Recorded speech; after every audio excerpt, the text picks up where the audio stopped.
धन्यवाद सुशील।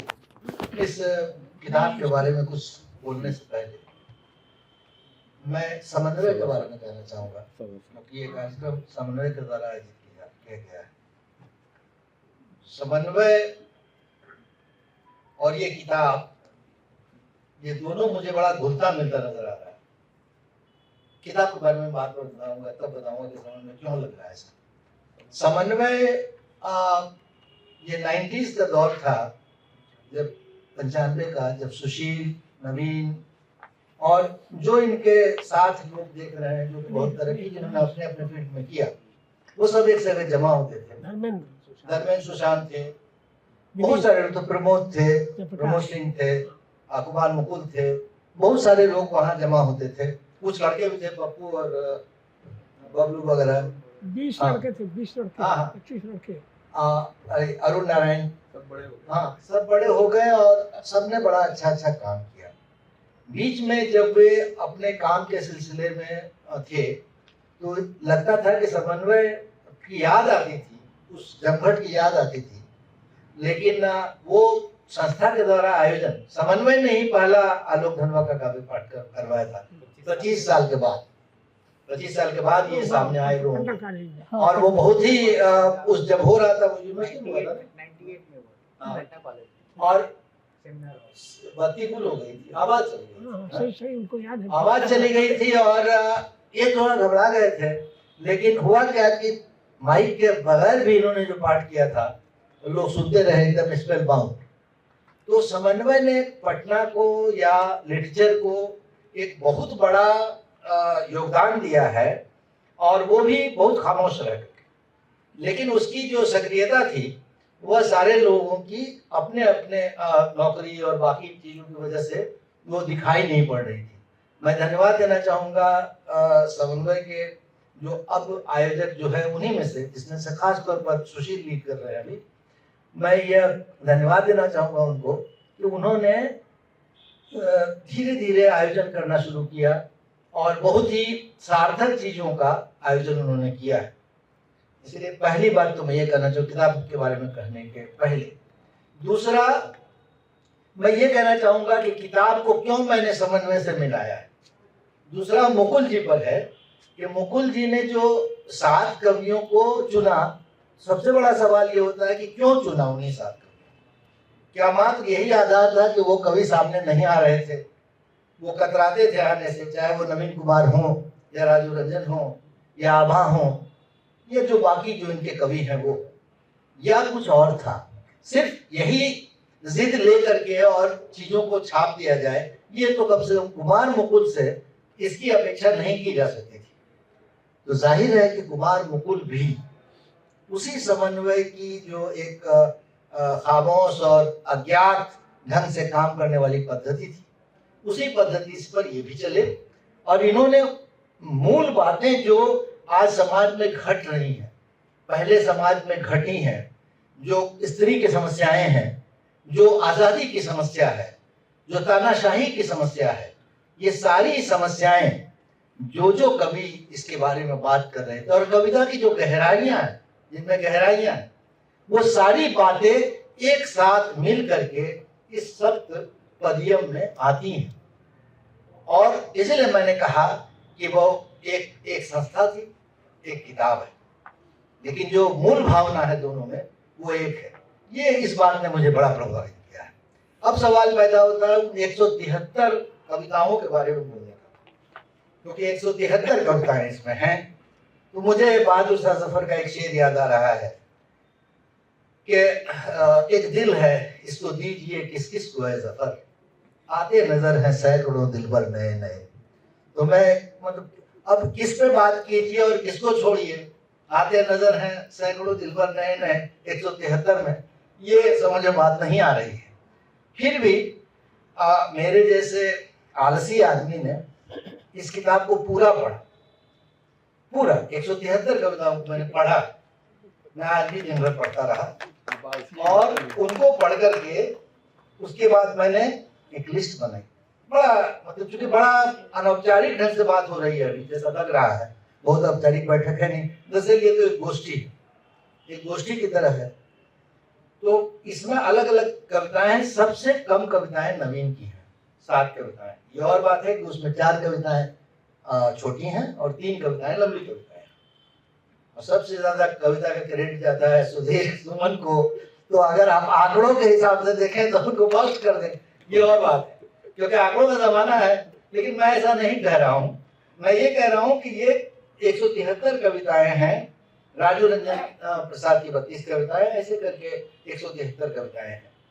और जब आप शुरू करते हैं, क्योंकि देखिए अभी मैंने एक और किताब खत्म की थी इसके पहले, वो भी 200 पेज की थी, कमाल ये, वो अंग्रेजी में थी और वो उसका सब्जेक्ट बिल्कुल अलग था, वो पैरासाइकोलॉजी पर थी वो किताब, और इन्हीं के एक सहकर्मी के द्वारा लिखी हुई थी जो कि दूसरे देश के हैं, यानी कि डॉक्टर विनय कुमार, कि वो एक पेशेंट को साइको ये करते हैं, सिनॉप्स क्या कहते हैं उसको, हिप्नोसिस के जरिए इलाज करते हैं, और वो she travels back into so many lives, और उसका पूरा जिक्र है उसमें। वो 200 पेज की किताब थी, बिल्कुल अलग पृष्ठभूमि। इस 200 पेज की किताब को भी मैंने पढ़ा है, अक्सर किताबें पढ़वा लेती हैं। जाहिर है कि इनमें जो कविताएं हैं उनमें आपको एक तरह की एकात्मकता होती है। कई बार जैसे नवीन की कविताओं को पढ़ के मैं बेचैन हो गया हूँ, बिल्कुल बेचैन हो गया हूँ, जो समझ में नहीं आ रहा था। मैंने आज नवीन को फोन किया है और मैंने कहा कि अगर ये 20 साल का गैप आपको नहीं होता तो शायद आप, और अगर आपने दूसरे एक जॉब को नहीं पकड़ लिया होता, यानी कि पॉलिटिक्स को, तो शायद आप पागल हो जाते। अगर आप लिखते रहते पागल हो जाते, आप आत्महत्या कर लेते, जैसी कविताएं आप लिख रहे हैं। तो वो जो है वो और उसने कहा भी कि आपने ठीक पकड़ा है कि मैं पागल हो जाता।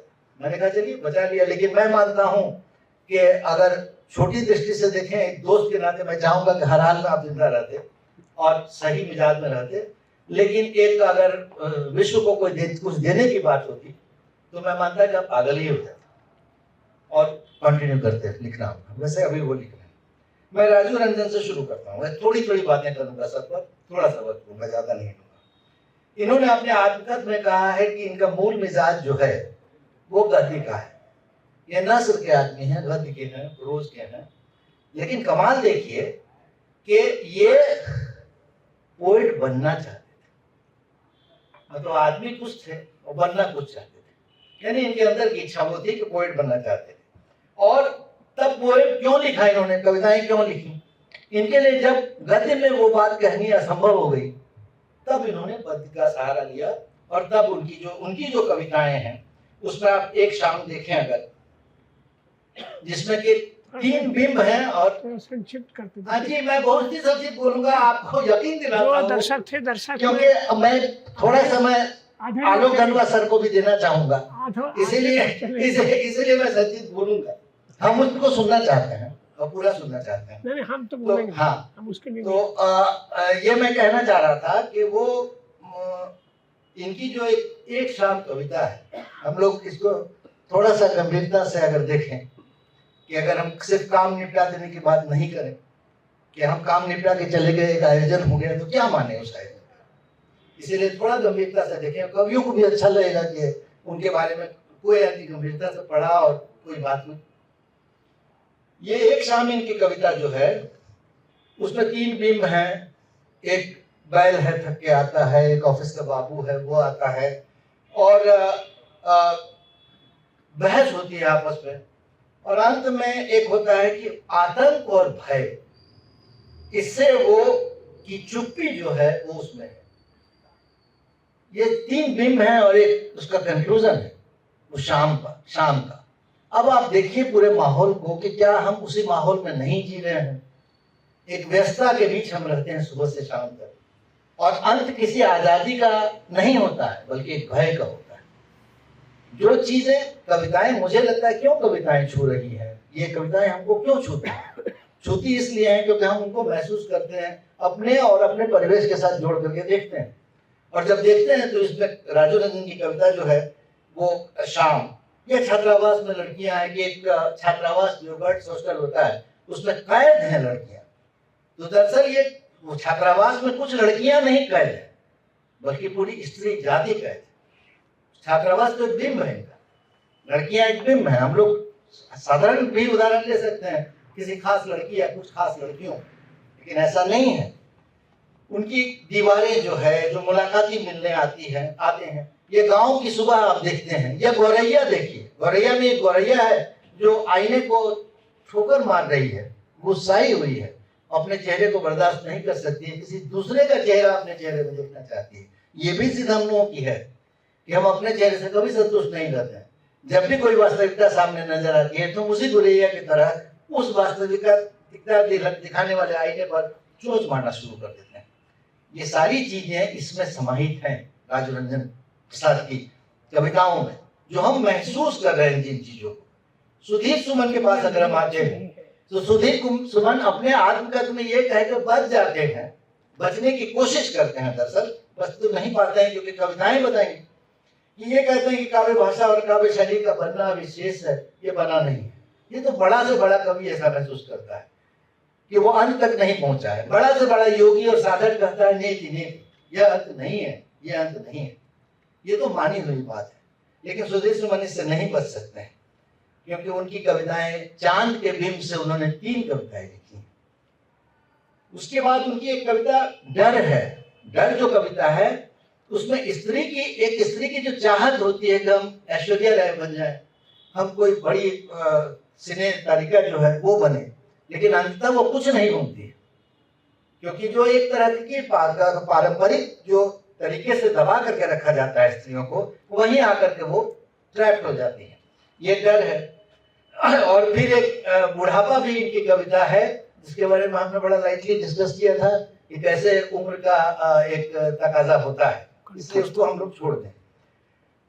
उसके तुरंत बाद मैं आ जाता हूँ, मैं ज्यादा वक्त नहीं लेना चाहता हूँ। खालिद खान जो है उनकी कविताएं देखिए नाराबाजी नहीं है, उनकी कविताएं मेहनतकश मजदूरों पर है। वो सारी कविताएं जो है पढ़ेंगे अगर आप तो आप कहेंगे कि जो चाहे उर्दू शायरी हो या हिंदी कविता हो, उसके पूरे जो कोमल पक्ष है उससे हटती हुई बड़ी खुरदीली चीजें उसमें।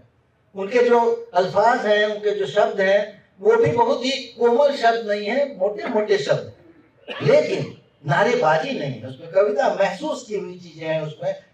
चाहे आप खुद से बात करना, आप देखिए कि खुद को समझना, जैसे हम गुलाम मजदूर, जिसका पाठ हो चुका शायद, कि हमारे आजाद जहन तुम्हारी गुलामी पर हावी है। वो लेबर चौक उनको देखिए कि वो लेबर चौक यानी कि हम लोग रोज देखते हैं इस दृश्य को कि मजदूर आते हैं एक जगह पर और वहां उसको उनसे मजदूरी दी जाती है, वो खुद की बोली लगाते हैं। या उनकी एक कविता डर भी है जिसमें वो कहते हैं कि मैं डरने लगा हूँ। मैं डरने लगा हूँ मतलब एक खास कम्युनिटी के लोग या वो लोग जो सच बोलते हैं वो आज अपनी आइडेंटिटी को बताने में डरने लगे हैं क्योंकि एक बड़ा वर्ग भ्रमित होकर के उन पर हमला कर सकता है, उनका नुकसान कर सकता है। तो वो खुद डरने लग गया, आदमी खुद अपने आप को डिसिप्लिन करने लग गया, या हम आदी हो जाने के अभ्यस्त थे। ये जो उनकी कविता है ये बताती है कि सारी चीजों को हम देख रहे हैं लेकिन हम इतने आदी हो गए हैं कि प्रतिरोध का कोई स्वर नहीं उठ रहा है हमारे पास।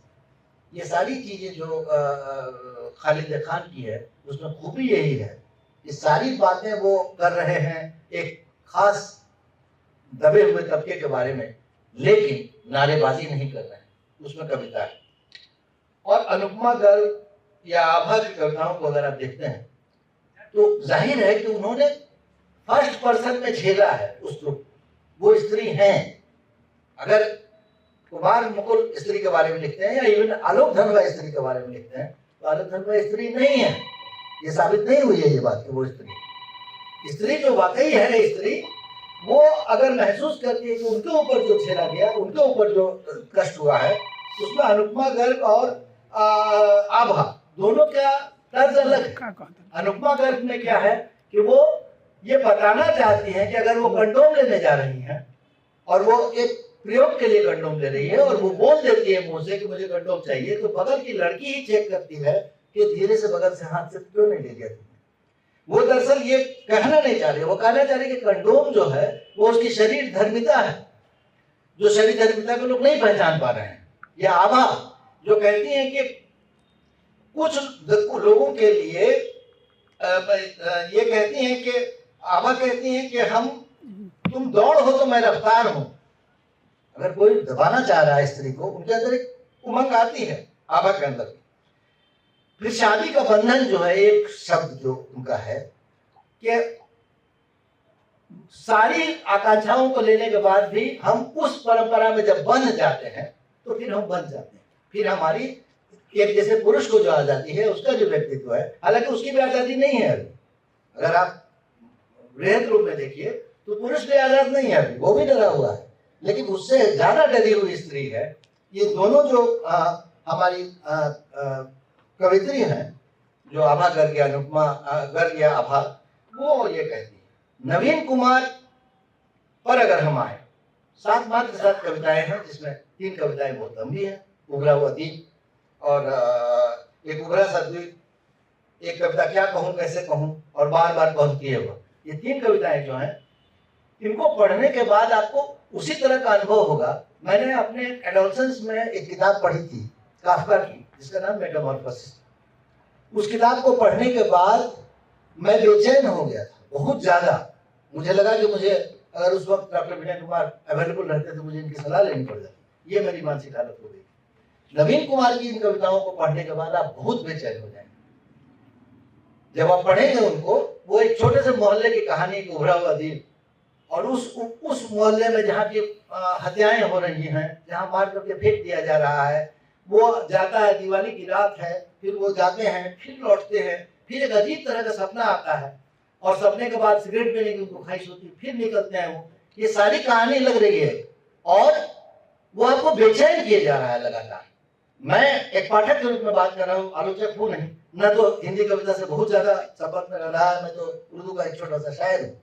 लेकिन ये कविताएं मुझे बहुत बेचैन कर गई, और तब मुझे लगा कि नवीन अंदर कहीं न कहीं घुस गए हैं। हर आदमी के अंदर एक अजीब बेचैनी है, और उस बेचैनी से बराबर हो जाना, उससे एक एकात्मकता स्थापित कर लेती ये कविताएं। इसलिए नवीन की कविताएं मुझे बहुत ही बेचैन कर गई। अंत में एक और कवि बसते हैं, उनका नाम अमरेंद्र कुमार है। अमरेंद्र कुमार कहते हैं कि रचना का जन्म जो है वो समय और समाज से संवाद स्थापित करने के एक सार्थक प्रयास का परिणाम है, और ऐसा वो करते हैं। समय और समाज के साथ उनकी जो कविताएं, 4, 5, 6 कविताएं मैं रेफरेंस के तौर पर कहूँगा। जैसे छोटी सी गुड़िया है, एक बच्ची है, वो एक गुड़िया लेने से इनकार करती है, क्योंकि उनकी आँख, उस गुड़िया की आँख को, उसकी हथेली को, उसके चेहरे को वो देखती है और कहती है कि ये तो डरी हुई चीज है, मैं गुड़िया बनकर नहीं रहना चाहती। ये उस छोटी सी बच्ची का डिक्लेरेशन है। उसका कहना है कि मैं नहीं बनूंगी ये गुड़िया। गुड़िया भी एक बिंब है, और वो साफ एक बात को कहते हैं। फिर उनका दुख है, दुख की वो तुलना करते हैं अकेली बकरी से, वो दुख की तुलना करते हैं बहती हुई एक नाव से। खेल खेल में उनकी एक कविता है जिसमें वो कहते हैं कि घोड़ा बनकर के अगर आप जीते हैं, आदमी को यही कर दिया गया, उस पर एक सवार है, घुड़सवार है, और वो जी रहा है। एक ब्लैक होल भी कविता है जिसमें तो वो कहना चाहते हैं कि सारी चीजें इस बाजारवादी विश्व में, आपकी सारी संवेदनाएं, आपके सारे अच्छे भाव, आपकी बराबरी का दर्जा, आपके आजाद होने की ख्वाहिश, आपको हर आदमी को अपना एक जैसा समझने की ख्वाहिश, वह सब उस ब्लैक होल में दबी जा रही है। इसीलिए मैं धन्यवाद देना चाहूंगा कुमार मुकुल को, कि उन्होंने एक बहुत बड़ा प्रयास किया है, और यह संपादन मात्र एक फेंका हुआ संपादन नहीं है इन 7 कवियों का। इन्होंने बहुत मेहनत की है, तब जाके ये 7 कवि आए हैं। और ये कोई भी व्यक्ति अगर इसको पढ़ेगा तो मैं समझता हूँ कि उसे कविता पढ़ने का और समाज और देश के जो हालात हैं उनको समझने की जरूरत पड़े तो वो इस किताब से समझ में आएगी। धन्यवाद। धन्यवाद संजय भैया, अब तक की सबसे लंबी टिप्पणी के लिए। अब मैं बिना देर किए, क्योंकि समय बहुत हो गया है,